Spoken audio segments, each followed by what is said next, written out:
Okay जी, अस्सलाम वालेकुम। आज मैं आपको बताऊंगी साइकोमेट्रिक प्रॉपर्टीज़ का टेबल किस तरह से बनाना है एसपीएसएस के अंदर। तो ये हमारा डाटा है। ओके, इस डाटा में हमने साइकोमेट्रिक प्रॉपर्टीज़ का टेबल बनाना है। इसके भी जैसे डेमोग्राफिक ने 2 स्टेप्स किए थे, वैसे ही साइकोमेट्रिक प्रॉपर्टीज़ के टेबल में भी हमारे 2 स्टेप्स ही होते हैं। ठीक है, साइकोमेट्रिक प्रॉपर्टीज़ के टेबल में बेसिकली हम रिलायबिलिटी चेक करनी होती है हमने कि रिलायबल कितना है हमारा जो काम है। रिलायबिलिटी क्या चीज़ होती है? रिलायबिलिटी जो है वो हमारी होती है कि हमारा जो डाटा है वो उसकी जो इंटरनल कंसिस्टेंसी है वो कितनी है, हाई है या नहीं है। हाई होगी तो मतलब रिलायबिलिटी भी हाई है। मतलब इसके कहने का ये है कि रिलायबिलिटी क्या होती है, गूगल पे जाके चेक करें आपको पता लगेगा कि हमारा जो डाटा है, जो हमारी इन्वेंट्री है, फॉर एग्जांपल मेरी बर्न आउट की इन्वेंट्री है, उसके अंदर मैंने 9 आइटम्स दिए हुए हैं, तो वो मेरा बर्न आउट जो मेजर करना चाह रहा है, बर्न आउट को मेजर करना चाह रहा है, तो वो कर भी रहा है कि नहीं कर रहा, मतलब वो उसके कंस्ट्रक्ट को सही मेजर कर भी रहा है या नहीं कर रहा। जैसे डिप्रेशन की इन्वेंट्री हम लगाते हैं, GDI था या वो जनरल एंजाइटी इन्वेंट्री थी ना, GAI था, तो वो एंजाइटी को कर भी रहा था मेजर या नहीं कर रहा था। अगर वो कर रहा है, उसके आइटम्स हैं वो एंजाइटी से रिलेटेड हैं, ऐसा तो नहीं है कि उसके अंदर कोई और डिप्रेशन का कोई और बर्नआउट का क्वेश्चन डला हुआ है, स्टेटमेंट डली हुई है। मतलब जितनी ही उसके अंदर आइटम्स यूज़ हो रहे हैं वो आपकी एंजाइटी को मेजर कर रहे हैं ना, कंस्ट्रक्ट जो है वो एंजाइटी का ही है ना, तो फिर उसकी रिलायबिलिटी, इंटरनल कंसिस्टेंसी हाई होगी। ठीक है, लेकिन एसपीएसएस के अंदर हम किस तरह से निकालते हैं न्यूमेरिक फॉर्म में रिलायबिलिटी? वो हम रिलायबिलिटी एनालिसिस उसकी करते हैं, बेसिकली वो निकलता है हमारा साइकोमेट्रिक प्रॉपर्टीज़ के टेबल के अंदर। ठीक है, और फिर उसके अलावा हमने कुछ मीन, स्टैंडर्ड डेविएशन, रेंज में हमारे पास होती है पोटेंशियल रेंज, और दूसरी रेंज होती है एक्चुअल रेंज, और स्क्यूनेस भी निकालनी होती है, मतलब इसी की टेबल के अंदर ही निकालना होता है, और अल्फा निकालना होता है। क्रोनबेक अल्फा जो है ना, ये हमारे पास होती है रिलायबिलिटी। क्रोनबेक अल्फा से हमें रिलायबिलिटी पता चल जाती है। ठीक है, ये टेबल है हमारे पास बेसिकली साइकोमेट्रिक का। ठीक है, ये टेबल नंबर 2 है हमारा। टेबल नंबर 1 हमारे पास डेमोग्राफिक था, टेबल 2 साइकोमेट्रिक है, और table 3 correlation. Okay, psychometric properties का जो टेबल है हमारे पास, ये इस तरीके से बनेगा। ठीक है, मैं आपको बता देती हूँ, खुद बना के दिखाऊंगी, कॉपी पेस्ट नहीं करेंगे हम। ओके, एनालाइज पे जाएंगे। सबसे पहले तो स्केल पे जाएंगे। स्केल पे जाने के बाद ये रिलायबिलिटी एनालिसिस, इस पर क्लिक करेंगे आप। यहाँ से मैं इसको रीसेट कर देती हूँ। रीसेट मैं नहीं कर रही, मेरा बहुत टाइम लग जाएगा। ठीक है, ये देखिए, अब आपने आपकी जो इन्वेंट्री है ना, कोई भी आपकी जो 2 आप वेरिएबल्स पे काम करें, जैसे मेरा बर्न आउट है और साइकोलॉजिकल कैपिटल है। ठीक है, तो मैंने उसकी रिलायबिलिटी यानी क्रॉन बैक निकालना है, अल्फा चाहिए मुझे। ठीक है, कौन सा अल्फा चाहिए? ये वाला अल्फा चाहिए मुझे, ये चीज़ चाहिए मुझे, और मुझे ये चाहिए। ये जो आप रिलायबिलिटी एनालिसिस वाला करोगे, इससे आपको 2 चीज़ें मिलेंगी, ये चीज़ और एक ये चीज़। ठीक है, तो इसमें मुझे क्या करना है कि मेरा बर्न आउट और साइकोलॉजिकल कैपिटल है, तो उसके आपने अब तक हमने सारे टेबल्स में ना टोटल पे काम किया है। जो हमने अपना कंप्यूट किए थे ना, दोनों वेरिएबल्स टोटल किए थे हमने, उन सब टेबल्स में टोटल को डाला है हमने, अलग अलग आइटम्स पे काम नहीं किया। लेकिन ये वाहिद टेबल है साइकोमेट्रिक, जिसके अंदर इवन आधे हिस्से पर, मतलब पूरा टेबल भी नहीं, सिर्फ जो पहला स्टेप है ना उसके अंदर हमने टोटल पे काम नहीं करना। ठीक है, मतलब जो दूसरा वाला स्टेप है उसमें भी हम टोटल पे काम करेंगे, लेकिन इस पे पहले स्टेप में हम टोटल पे काम नहीं करेंगे। ये जो आपका सारा का सारा है ना, इसको आपने इस पे शिफ्ट कर देना है। डबल क्लिक करेंगे आप, ये इधर लेके जाएंगे तो आपने पूरे के पूरे यहाँ पे नो के नो डाल देने। ठीक है, स्टैट्स पे जाएंगे आप। स्टैट्स पे जाके आपने कुछ भी नहीं करना। ठीक है, डेमोग्राफिक में भी आपने कोई ऑप्शन स्टैट्स पे जाके कुछ भी नहीं करना था। ठीक है, वहाँ पे बस मीन और एसडी डाला था आपने। खैर छोड़ दें उस बात को। ठीक है, सॉरी, गलती से ना मैं इधर उधर निकल जाती हूँ। यहाँ पे बस आपने ओके करना है। बस एक चीज़ का ध्यान रखना था कि आपने अल्फ़ा पे क्लिक करना था। अभी आपने जो ऑप्शन से पहले लिखा हुआ है ना ऊपर, अल्फ़ा पे क्लिक करना था आपने। ठीक है, क्योंकि आपको अल्फ़ा चाहिए। ये आपके पास टेबल खुल गया आउटपुट। इसमें जस्ट ये आपने नीचे वाला टेबल देखना है, इसमें आपने क्रोनबेक अल्फ़ा देखना है, जो कि मेरा 0.71 निकल रहा है, और नंबर ऑफ आइटम्स जो कि 9 निकल रहे हैं। सिंपल जाके आप जो है ना इसमें इधर पुट कर देंगे। ये देखें, ये अल्फ़ा और ये नंबर ऑफ़ आइटम्स। अब मैं आपको टेबल बता देती हूँ किस तरह से आपने करना है। पहले टेबल बना लेते हैं हम, ताकि आपको कंफ्यूजन जो है वो ना हो। रिकॉर्डिंग हो रही है कि नहीं? हो रही है। ओके, यहाँ से आप इसको खोलें। ओके, हमने क्या करना है बेसिकली, हमें कितनी चीज़ें चाहिए ये देखें। हमने अल्फ़ा निकालना है, number of items, mean, SD, और रेंज निकालनी है 2, एक्चुअल पोटेंशियल और स्क्यूनेस निकालना है। आप इसको गिन लें, देखें ये स्केल की हेडिंग डलेगी 1 2 3 4 5 6 7 8। 8 हमें कॉलम चाहिए, कितने चाहिए, 8 कॉलम चाहिए। और 1 2 3 4, ये रेंज भी है ना, 1 2 3 4 हमें रोज चाहिए। ठीक है, 4 हमें रोज चाहिए, 1 2 3 4, और 8 कॉलम चाहिए, 2 3 4 5 6 7 8। यहाँ पे इसको आप क्लिक करके 2 पे क्लिक करना है ताकि इजी हो जाए। ठीक है, अच्छा इसको हमने करने के बाद थोड़ा सा सेट भी करना है। सेट मतलब इस तरीके से करना है, इसको थोड़ा सा इधर ले जाएं। ग्रीन लाइन पे आपने शो, ये जो ग्रीन लाइन आ रही होती है ना, इसके साथ आपने रखना होता है, ग्रीन लाइन से बाहर नहीं निकालना आपने। ग्रीन लाइन यहाँ पर मेरी आ रही है, कहाँ आ रही है भाई ग्रीन लाइन? ग्रीन लाइन नहीं आ रही मेरी, ओह शिट, ओह शिट। अच्छा भाई जहीं भी कहाँ जहाँ मर्जी आ रही थी, मुझे नहीं लेना देना फिलहाल इस चीज़ से। ठीक है, इसको आप करना थोड़ा सा आगे।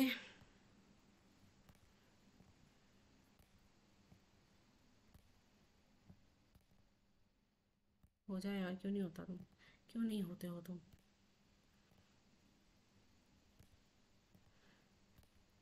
अरे यार,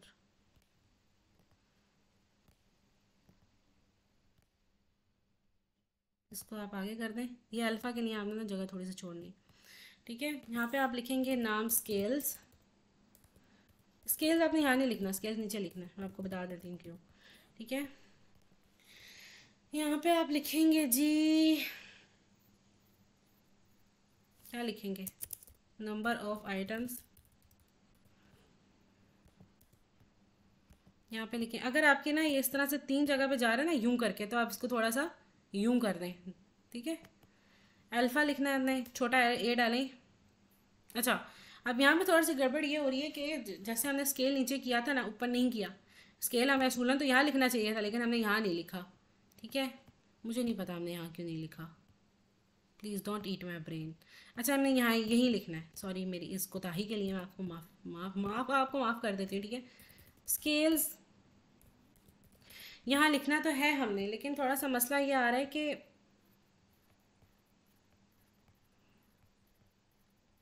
ये स्केल्स जो है ना, हमने थोड़ा सा नीचे, मतलब आइटम्स के साथ आ रहा है ना, नंबर ऑफ के साथ नहीं आ रहा है, मतलब ये इस तरफ इधर आ रहा है, ये इधर आ रहा है नीचे की तरफ। ठीक है, तो हम क्या करेंगे, हम थोड़ा सा दिमाग लड़ाएंगे। और दिमाग लड़ाती हूँ मैं अभी थोड़ी देर तक, आपको दिखाती हूँ, घबराना नहीं है आपने बिल्कुल भी। यहाँ से आप जाएंगे इंसर्ट पे, ये टेबल, ये ड्रा टेबल पे क्लिक करेंगे। ड्रा क्लिक टेबल पे क्लिक करने के बाद आपने एक लाइन इधर ठोक देनी है, और एक लाइन आपने इधर लगा देनी है। ठीक है, बस, ज़्यादा बातें नहीं करनी है, आप चुप करके लाइन लगा दें, आप सवाल नहीं करें ज़्यादा।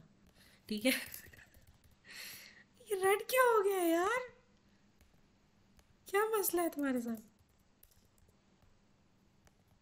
अजीब, अजीब यार, बैठे बिठाए ना बंदे का दिमाग घुमा दे ये एस पी एस एस और ये वर्ड। ये ए करके ना आपने, ए जो करना है ना, ए यहाँ पे आपने सिंबल पे डालना है, और ये हो जाएगा आपका इटैलिक। ठीक है, ओके, यहाँ पर अब आ जाएगा आपका मीन, यहाँ पर आ जाएगा आपका एस डी, यहाँ पर आ जाएगी आपकी रेंज। रेंज पे आपकी पहली जो है वो एक्चुअल है रेंज, दूसरी आपकी एक रेंज जो है वो कौन सी है भाई बताएं, पोटेंशियल। ठीक है, थोड़ा सा इसको आप इधर कर लें, और यहाँ पर आपके आ जाएगी skewness. Okay fine, am I right? Please comment में बताइए मैं राइट हूँ या नहीं। नहीं हुई ना राइट तो फिर मैं आपको छोड़ूंगी नहीं। अच्छा, अब यहाँ पर जो है ना, हमने रेंज लिखनी है, ये वाली जो बॉक्स है ना, इधर हमने रेंज लिखना है। ठीक है, ये देखें जैसे यहाँ पर लिखा है ना, ये यहाँ पर मैंने रेंज लिखा हुआ है ना, तो ये हमने ना एक्चुअल और पोटेंशियल जो है ना, ये रेंज है। तो हमने बेसिकली क्या करना है, ये हमने यहाँ से ना ये लाइन हटानी है, ये वाली लाइन देख रहे हैं आप, ये बीच में से हटानी है। तो आप यहाँ से यूं करके इसको ड्रैग करें, यूं ड्रैग करेंगे, कैसे करना है, यूं ड्रैग करें, बेसिक सी चीज़ें, लेकिन मैं आपको बता रही हूँ वैसे ही। यहाँ पे आपने राइट क्लिक करके ये मर्ज सेल लिखा हुआ है, मर्ज सेल कर देंगे आप, तो ये लाइन बीच में से गायब हो जाएगी। ठीक है, इसी तरह ये वाली लाइन भी हमने बीच में से हटानी है ना, तो इधर आपको ड्रैग करके आप मर्ज कर देंगे सेल, तो आपकी बीच में से लाइन गायब। ये क्या बदतमीज़ी है भाई, ये क्यों बदतमीज़ी है भाई, ये क्यों नहीं होता? पहले तो हो गया था मेरा, अब क्यों नहीं हो रहा? 1 मिनट भाई, 2 मिनट ना, ज़रा वेट करें आप, बहनों और भाइयों, भाइयों और बहनों। हम्म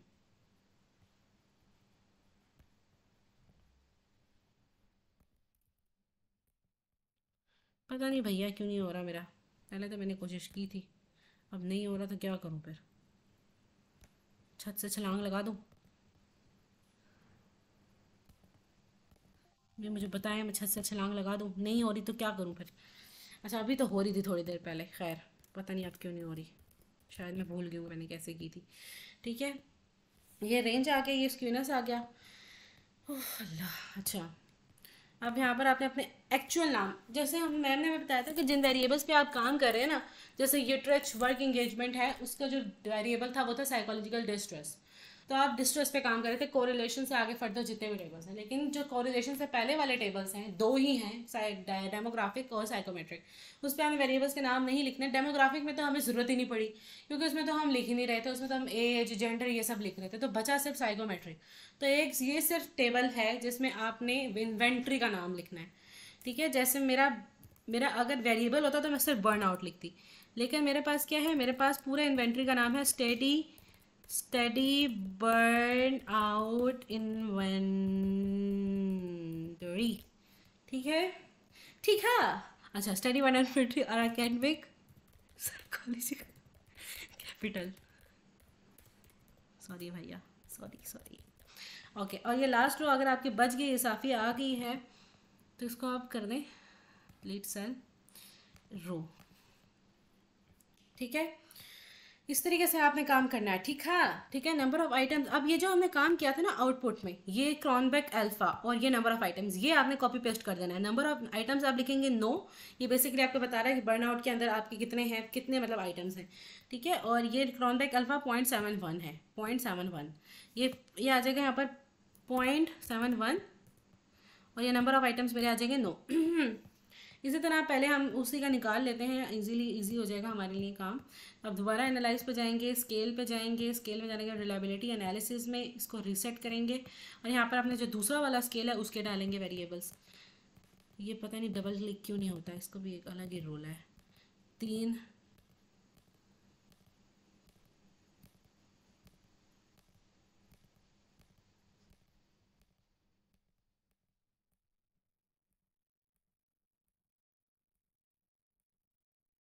ओके, 1 2 3 4 5 7 ओके। यहाँ पर स्टैट्स पे हमें क्लिक नहीं करना, कुछ भी नहीं करना हमने। ठीक है, जस्ट आपने ओके कर देना। यहाँ पर अल्फा लिखा होना चाहिए, ओके करेंगे। फिर वो मेरा क्रॉनबेक अल्फा खुल गया। नंबर ऑफ आइटम्स 12 और 0.83, 12 और 0.83।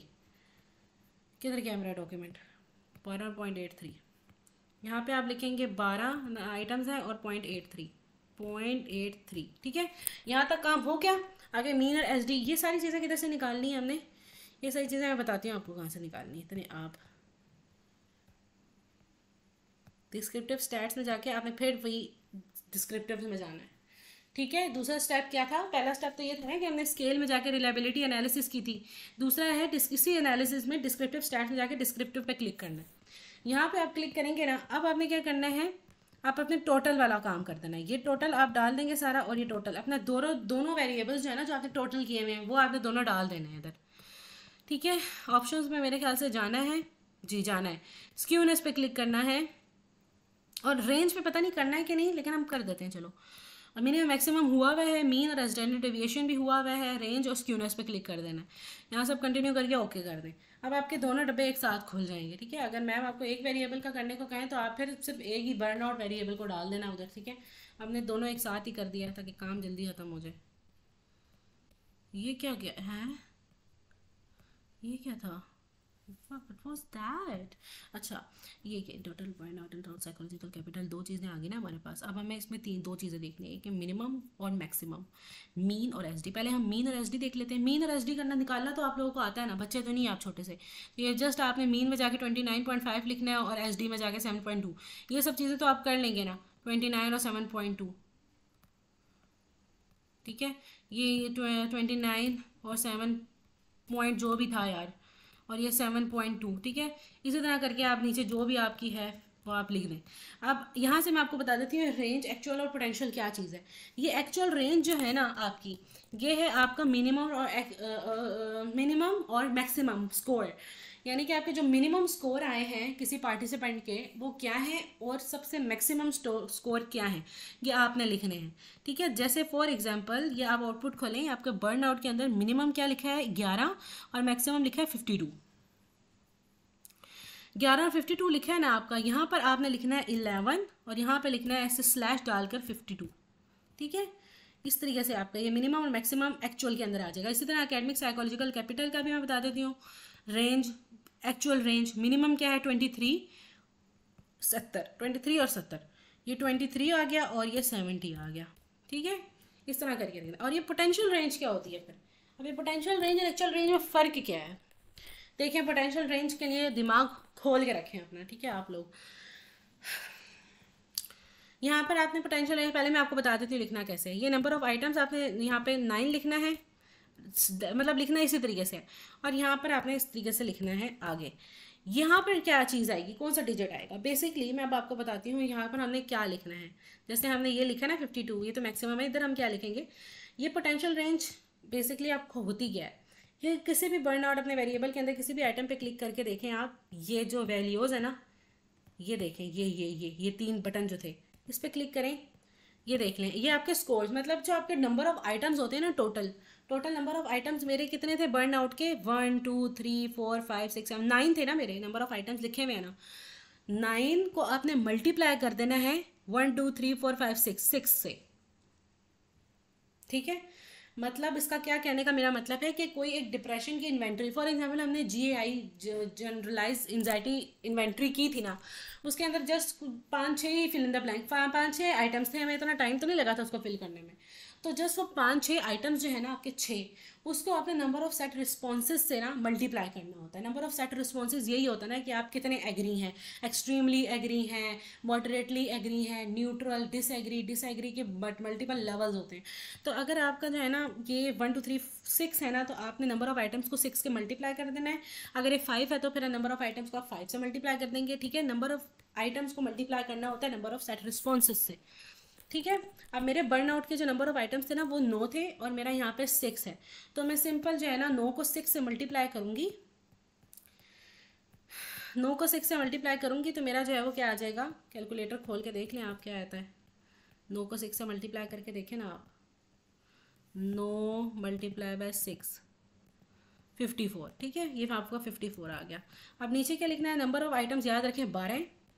नंबर ऑफ आउटपुट हम खोल लेते हैं, ये देखें हम स्टडी बर्न आउट के नीचे साइकोलॉजिकल कैपिटल में कहीं भी आप क्लिक कर लें, ये आपके 3 बटन खोलेंगे, ये तीन ये वाले बटन, ये 3 पॉइंट्स। ठीक है, ये 3 पॉइंट्स हैं आपके 1 2 3 6 है, यहाँ पर भी 6। ठीक है, यहाँ पे आप कैलकुलेटर खोलें, एक सेकेंड किस तरह से होगा, हाँ, तो 12 मल्टीप्लाई बाय 6 ये आपका क्या आ जाएगा 72। यहाँ पे आप लिखेंगे 72। ठीक है, ये इस तरह से करते हैं। इनका मतलब क्या होता है, बेसिकली ये रेंज जो है ना ये आपके स्कोर क्या बता रही होती है कि मतलब आपके जो आपका रिजल्ट स्कोर्स आए हैं वो कितने आ सकते हैं, मतलब उसकी क्या रेंज हो सकती है। एक तो एक्चुअल रेंज वो होती है जो पार्टिसिपेंट्स की निकली है। ठीक है, जैसे फॉर एग्जाम्पल मिनिमम एक पार्टिसिपेंट जिसने मिनिमम स्कोर्स क्या है उसके, और एक कोई ऐसा बंदा भी हो सकता है 100 में से, 100 का हमारा सैंपल है ना, 100 लिए हैं ना पार्टिसिपेंट्स, तो 100 में से सबसे हाईएस्ट स्कोर्स किसके हैं, मैक्सिमम किसके हैं। ठीक है, तो ये 11 और 52 आ जाएगा। लेकिन ये पोटेंशियल रेंज जो है ना हमारे पास ये होती है कि ये तो चलो हमारे पास हकीकत है, मतलब जैसे होते हैं ना ऑब्टेन मार्क्स और टोटल मार्क्स के, टोटल मार्क्स तो इतने थे लेकिन हमने कितने 100 टोटल मार्क्स थे लेकिन हमने 80 लिए नंबर ऑब्टेन नंबर। तो ये इसी तरह है, ये ऑब्टेन नंबर है और ये टोटल नंबर है। ऑब्टेन नंबर हमारे इतने हैं जो हमारे डाटा में आए हैं, रिजल्ट में आए हैं, पार्टिसिपेंट्स ने लिए हैं। और पोटेंशियल ये जो एक्चुअल में है, मतलब एक्चुअल में कितने हो सकते हैं हमारे, मतलब हमें क्या पता है कि हमारे कितने स्कोर्स आ सकते हैं एक बर्न आउट की इन्वेंट्री से। ठीक है, तो बर्न आउट की इन्वेंट्री टोटल आइटम्स को आप उसके सेट ऑफ रिस्पॉन्सेज से मल्टीप्लाई करोगे ना, तो आपको पता चल जाएगा कि आपका मिनिमम जो है ना 9 है, यानी 9 से पीछे आपका स्कोर नहीं आ सकता, 8 नहीं आ सकता, आपका मिनिमम है ही 9 से पीछे नहीं आ, मतलब कोई भी बंदा अगर नहीं भी कर रहा ना टेस्ट अप्लाई, जैसे हमें लोग दे के चले जाते हैं ना, हम लोग अक्सर नहीं टिक नहीं करते, मैंने तो ऐसा कभी नहीं किया खैर। तो अगर मिनिमम बंदा ना भी करे ना, कोई टेस्ट ना भी देना, तो उसका मिनिमम जो है ना 9 स्कोर आएगा ही आएगा। ठीक है, और मेरे मतलब ऐसा नहीं है कि टिक ना करें, मतलब ये है कि अगर वो न्यूट्रल पे कर दे, मेरे ख्याल से ये मतलब है इसका। लेकिन खैर ये कि नो जो है ना मिनिमम है, और हाईएस्ट अगर वो बिल्कुल ही डिसएग्री पे जा रहा है, डिसएग्री हर किसी से किया जा रहा है, मतलब स्कोर सबसे एंड पे लगा रहा है 6 तो मैक्सिमम स्कोर जो है ना वो उसका 54 है, 54 से आगे नहीं जा सकेगा। ये होती है पोटेंशियल रेंज। और स्क्यूनेस हमने निकालनी होती है। ये स्क्यूनेस के लिए आप ये यही है आगे, ये स्क्यूनेस का लिखा हुआ है। स्क्यूनेस में आपने ये स्टैटिस्टिक वाला देखना है, ठीक है, ये स्टैंडर्ड एरर वाला नहीं देखना, स्टैटिस्टिक वाला देखोगे। ये -0.023 है, -0.023। और नीचे क्या है, नीचे है -0.475, -0.475। वीडियो अभी आपने बंद नहीं करनी, अभी इंटरप्रिटेशन बताऊंगी मैं आपको, ठीक है। ये इस तरह से है। और अभी आपने क्या करना है कि इस बॉर्डर को यहाँ पर आपने करना है नो बॉर्डर। एपीए के मुताबिक मैं आपको बता देती हूँ, नो बॉर्डर करना है। यहाँ पर आपने करना है बॉटम, यहाँ पर आपने करना है जी, यहाँ पे होगा मेरे ख्याल से, है ना, शायद, एक मिनट में देख लेती हूँ। सॉरी, यहाँ नहीं होगा, आपने स्केल को भी लेके चलना है साथ।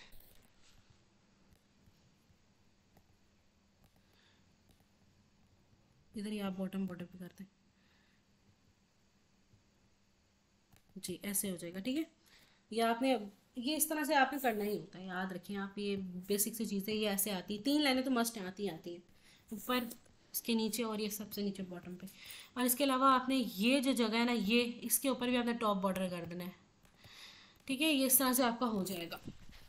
इंटरप्रिटेशन आपने किस तरह से करनी है, अब मैं अपना ये डॉक्यूमेंट खोल देती हूँ, यहाँ से आपको बता देती हूँ, ठीक है। मेरा डाटा सेम टू सेम है, जब भी मैंने आपको बताया था ये वही लिखा हुआ है, ठीक है। इंटरप्रिटेशन किस तरह से करनी है, इंटरप्रिटेशन देखने के लिए आप यहाँ से पढ़ लें कि डिस्क्रिप्टिव डिटेल्स दे रहा है with reliability and normality, scores of study, burnout, inventory and academic psychological capital. Table shows the internal consistency. Internal consistency जो है ना ये है क्रॉनबेक अल्फा, ठीक है। Table shows the internal consistency of study burnout inventory as 0.71, ठीक है। ये मेरा स्टडी बर्नआउट इन्वेंट्री की इंटरनल कंसिस्टेंसी टेबल दे रहा है 0.71 विच इज़ मॉडरेट। अब मैं आपको बताऊंगी कैसे पता लगेगा मॉडरेट है या क्या है, फलाना है। ये पिक्चर आप अपने पास सेव रख लें, ठीक है, स्क्रीनशॉट ले लें इसका।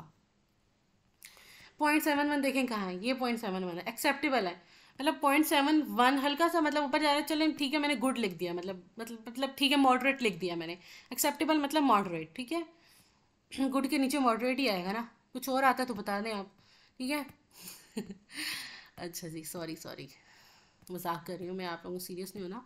अच्छा, ये 0.7 है, तो 7 बना, तो मैंने इसको मॉडरेट कर दिया, ठीक है। अब इसी तरह आगे table shows the internal consistency of academic psychological capital as 0.83, ठीक है।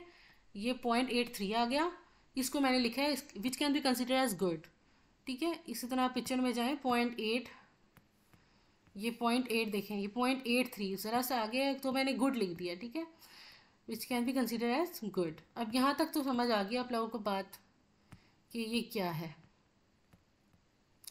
अब आगे जो लाइन है वो मैं आपको बता देती हूँ, स्क्यूनेस और ये सब क्या होता है, वैसे तो आपको पता होगा।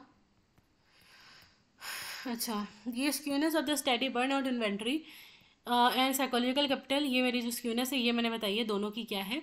अब which shows that the data for both scale is normally distributed, ये क्या चीज़ है, इसका क्या मतलब है, ठीक है। ये कैसे पता चला हमें इसको देख के कि डाटा नॉर्मली डिस्ट्रीब्यूटेड है। और रिलायबिलिटी तो आप लोगों को समझ आ गई, इंटरनल कंसिस्टेंसी ये क्या है, normality, skewness, normality, normally distributed. जहाँ तक मुझे समझ आई है, जहाँ तक मेरी अकल लगी है, स्क्यूनेस जो है ना, देखें ये होता है, ये देखें, ये स्क्यूनेस है और ये कर्टोसिस है। स्क्यूनेस जो है ना वो हमारे पास होता है कि हमारा डाटा कितना स्क्यूड है। स्क्यूड होने का क्या मतलब है, मतलब कितना एसिमेट्रिकल, यानी कितना हमारा डाटा जो है ना झुका हुआ है किसी एक तरफ। मतलब इसका क्या है कि पार्टिसिपेंट्स 100 है ना, तो ऐसा क्या है, मतलब कि हमारे सारे पार्टिसिपेंट्स ने ना एक जैसे स्कोर्स लगाए हैं। मतलब हो सकता है सबने नेगेटिव रिस्पॉन्स दिया, सबने डिसएग्री किया हुआ, यानी हमारा झुकाव जो है ना एक बहुत ज़्यादा झमघट्टा जो है ना एक तरफ इकट्ठा हो गया स्कोर्स का, ठीक है। तो वो स्क्यूड हो जाता है डाटा हमारा, ठीक है, मतलब डाटा एसिमेट्रिकल हो जाता है, बिल्कुल सिमेट्रिकल नहीं बनता, एक पहाड़ी टाइप होती है ना वैसे नहीं बनता, या तो ये नेगेटिवली स्क्यूड हो जाएगा या पॉजिटिवली हो जाएगा, ठीक है, किसी एक तरफ बन जाएगा इसका झुकाव, ये स्क्यूनेस होती है। और कर्टोसिस क्या होता है, कर्टोसिस ये होता है कि हमारी पीकनेस क्या हो रही है, चाहे वो पॉजिटिव पे हो या चाहे वो इधर नेगेटिव पे हो, ठीक है, जमा बेशक कुछ जिधर भी हुआ एसिमेट्रिकल है, स्क्यूड है इस तरफ या उस तरफ, लेकिन उसकी पीकनेस क्या है ये भी तो देखें, मतलब कितना लंबा है वो, ठीक है, मतलब उसकी हाइट कितनी है, वो बेशक पॉजिटिव पे हो या बेशक नेगेटिव पे हो, आपने उसकी हाइट देखनी है कितनी है, वो जो हाइट होती है ना, पीकनेस होती है ना, पीकनेस उसको हम कर्टोसिस कहते हैं, ठीक है। जैसे हमने इधर पॉजिटिव और नेगेटिवली स्क्यूड बताया, इसी तरह कर्टोसिस भी पॉजिटिव और नेगेटिव हो सकता है। जो नॉर्मली होता है ना, नॉर्मली पीकनेस मतलब इतनी नहीं होती, इतनी हाइट नहीं होती, ठीक है, नॉर्मल होती है हाइट, तो हमें पता चल जाता है कर्टोसिस नॉर्मल है, ठीक है। लेकिन अगर बहुत ज़्यादा हाइट है, ऊपर जा रहा है, मतलब शार्प है बहुत ज़्यादा, तो वो पॉजिटिव कर्टोसिस होगी, या उसको हाई कर्टोसिस कह सकते हैं। अगर ज़मीन के साथ लगा हुआ है तो फिर वो नेगेटिव कर्टोसिस, या इसको हम लो कर्टोसिस भी कह सकते हैं, फ्लैट कर्टोसिस, ठीक है। तो कर्टोसिस का भी हम इतना काम नहीं करें, स्क्यूनेस की बात करें, तो आपको सिमेट्रिकल और एसिमेट्रिकल की बात समझ आ गई है कि डाटा स्क्यूड है और डाटा स्क्यूड ना होने का क्या मतलब होता है। जैसे आप ये वाली पिक्चर देखें, इसको भी आपसे स्क्रीनशॉट मार लें। अब ये मैं आपको बताऊंगी कि जो मैंने स्क्यूनेस के नंबर लिखे हैं, इसमें मुझे कैसे पता चला है कि डाटा नॉर्मली डिस्ट्रीब्यूट है या नहीं। नॉर्मल डिस्ट्रीब्यूट होने का क्या मतलब होता है, यही मतलब होता है, उसका दूसरा नाम यही है। अगर आपका डाटा स्क्यूड है तो मतलब आपका डाटा नॉर्मली डिस्ट्रीब्यूट नहीं है। नॉर्मली डिस्ट्रीब्यूट क्या होती है, आपकी यूं करके बीच में कर्व आ रही है, मतलब बीच में है, ठीक है, तो वो नॉर्मली डिस्ट्रीब्यूट है। अगर आपका डाटा नॉर्मली डिस्ट्रीब्यूट नहीं है तो व्हाट इज़ दैट, सिंपल इसका क्या मतलब है कि आपका डाटा जो है वो स्क्यूड है, ठीक है। व्हाट इज सिंपली मीन्स कि आपका डाटा जो है वो क्या है, स्क्यूड है, नॉर्मली डिस्ट्रीब्यूटेड नहीं है, एसिमेट्रिकल है, ठीक है। तीन नाम है इसके ना, बस ऐसे घुमा फिरा के आपको बस कर रहे हैं। नॉर्मली डिस्ट्रीब्यूट है मतलब आपका डाटा स्क्यूड नहीं है, आपकी स्क्यूनेस ज़ीरो है। ये पहली लाइन आप पढ़ेंगे, अगर आपकी स्क्यूनेस जो है ना वो ज़ीरो आ जाती है, या पॉइंट -0.5 से +0.5 के दरमियान आती है, तो आपका डाटा जो है ना वो स्क्यूड नहीं होता, आपकी स्क्यूनेस जीरो होती है, आपका डाटा नॉर्मली डिस्ट्रीब्यूट होता है, या हम दूसरे लफ्जों में कह सकते हैं डाटा आपका सिमेट्रिकल होता है, ठीक है। लेकिन और इसी तरह, लेकिन अगर आपका डाटा -1 से +1 के दरमियान आ जाए ना, तो वो आपका स्क्यूड हो जाता है, डाटा नॉर्मली डिस्ट्रीब्यूट नहीं होता, लेकिन वो मॉडरेटली स्क्यूड होता है, ठीक है। और है अगर आपका -1 से +1 के ऊपर निकल जाए ना डाटा, तो वो आपका फिर हाईली स्क्यूड होता है। अब आप ये खोलें ज़रा आप डॉक्यूमेंट, ये देखिए मैंने क्या लिखा हुआ है, ये स्क्यूड, ये देखिए -0.02, मैंने बताया था -0.5 से +0.5, 0.5 की बात करी थी, 0.05 की बात नहीं करी थी, ठीक है। तो ये तो 0.5 से बहुत ही कम है, तो मतलब मेरा डाटा नॉर्मली बर्न आउट में मेरा डाटा नॉर्मली डिस्ट्रीब्यूट है।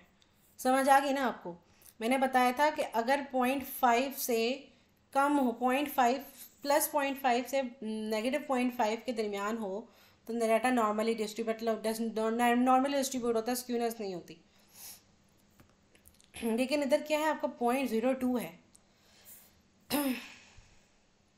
मतलब बहुत ही कम है, ज़ीरो के आसपास है, ज़ीरो के आसपास है 0.02, तो डाटा तो बिल्कुल ही नॉर्मल डिस्ट्रीब्यूट है आपका बर्न आउट में। तभी आपका सेम आ रहा था ना परसेंटेज वगैरह और ये सब चीज़ें, ठीक है, 50% और परसेंटेज और वो फ्रीक्वेंसी सेम, मतलब डाटा नॉर्मल डिस्ट्रीब्यूट। और ये एकेडमिक साइकोलॉजिकल कैपिटल में स्क्यूनेस -0.4 है, -1 से ऊपर निकल जाए तो हाईली स्क्यूड होता है। तो एकेडमिक साइकोलॉजिकल कैपिटल के लिए मैंने क्या लिखा है, माशाल्लाह से मैंने लिखा ही कोई नहीं, ठीक है। हाय अल्लाह, अच्छा देखिए मेरी बात सुने, इसके लिए जो है ना डाटा नॉर्मली डिस्ट्रीब्यूट है -0.02, ये ज़ीरो के आसपास है, इसके लिए डाटा नॉर्मली डिस्ट्रीब्यूट है बर्न आउट के लिए। लेकिन मैंने अभी थोड़ी सी मिस्टेक कर दी, एकेडमिक साइकोलॉजिकल कैपिटल के लिए डाटा जो है वो नॉर्मली डिस्ट्रीब्यूट नहीं है। एक मिनट रुकें ज़रा, ये -0.1 था या क्या था, ये चीज़ जो है वो इज़ लेस देन -1 है, पॉइंट की तो बात ही नहीं हो रही, -1 और +1 से ऊपर का बोला है ना इन्होंने, हाँ तो -1 नहीं है ये तो 0.4 है, तो नॉर्मली डिस्ट्रीब्यूट है। आपको समझ नहीं आई तो मैं आपको दोबारा बता देती हूँ। देखिए उन्होंने कहा है कि हाईली स्क्यूड तब होगा जब आपका 1 से ऊपर निकलेगा, 1 से ऊपर। 1 तब आता जब यहाँ पर 1 लगा होता, यहाँ पर 1 नहीं लगा हुआ, यहाँ पर 0 लगा हुआ है, ये इस तरह है, यहाँ पर भी 0 लगा हुआ है, यहाँ 1 नहीं लगा हुआ। अब देखें, अब आपको समझ आएगी। जब आपको कोई चीज़ समझ नहीं आ रही होती, पॉइंट के पीछे 0 लगा दिया करें। अब देखें, ये 0 0 की बात हो रही है, तो नॉर्मल डिस्ट्रीब्यूट हुआ ना। अगर इधर 1 1 होता ना, तब मैं कह सकती थी कि भाई हाँ नॉर्म, कि ये हाईली स्क्यूड है। यहाँ पे 0 लगा हुआ है, तो ये क्या है, 0.02 0.4, तो ये नॉर्मली डिस्ट्रीब्यूट है आपका डाटा। बिल्कुल ज़रा सा स्क्यूड है, बिल्कुल रित्ती बराबर स्क्यूड है। पॉइंट के बाद जो डिजिट्स होते हैं उसमें इतना फ़र्क नहीं पड़ता, ठीक है। तो आपका नॉर्मली डिस्ट्रीब्यूट है। तो यहाँ पर आपकी बात ख़त्म हो चुकी है, ठीक है। ओके, टाटा, अल्लाह हाफिज़, बाय बाय।